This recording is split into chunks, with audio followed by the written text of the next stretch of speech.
This pandemic has hit minorities, mostly African Americans, at an alarming and disproportional rate. Twin doctors in Philadelphia have made it their mission to bring free testing into communities most in need. And they are joining us now. We have Dr. Delana Wardlaw and Dr. Elana McDonald. Thank you both for being with us. We certainly appreciate it. And we know for so many years, both of you have been fighting healthcare disparities in your communities because this is not a new issue. You say it's just this pandemic that's shining a brighter light on it. That certainly makes a lot of sense. Delana, tell us about what your community has been facing. So our community has been facing disproportionate rates of coronavirus. And unfortunately, the access to testing has not been adequate. Patients are faced with health care disparities where they don't have access to, many don't have access to a regular primary care doctor. And with that instance, they are not able to have their chronic illnesses well controlled in many instances. They aren't able to have their medications followed up and adjusted as necessary. And when these chronic illnesses are not well controlled, then we know that that has a significant effect on people's rate of survival from coronavirus.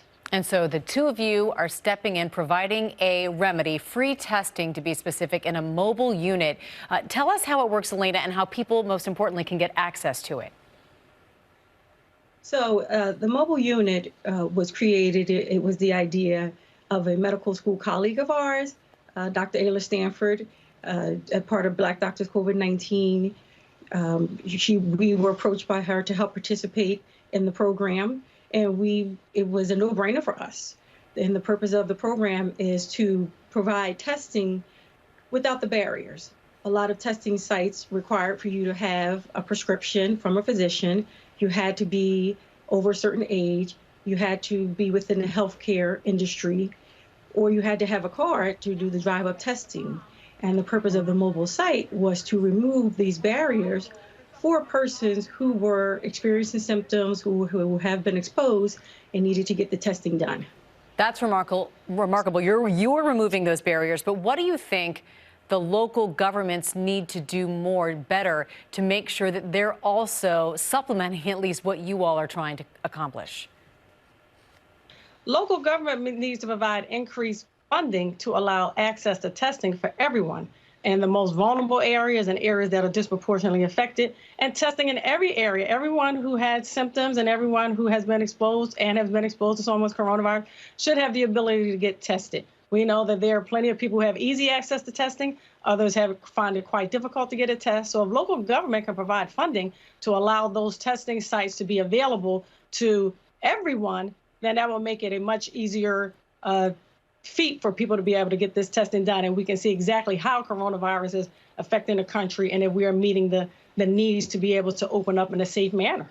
And is there anything the public can do right now to help you to keep this going? And just tell us what you need. Well, one of our main messages is that we want the public to continue to do the things that the CDC has recommended in order to prevent the spread of the virus. We want you to continue to stay at home, only go out if you absolutely have to for essentials. If you do have to go out, wear your mask properly over your mouth and your nose.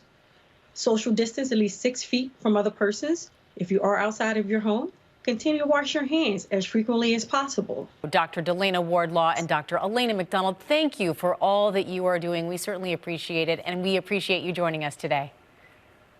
Okay, thank you very much.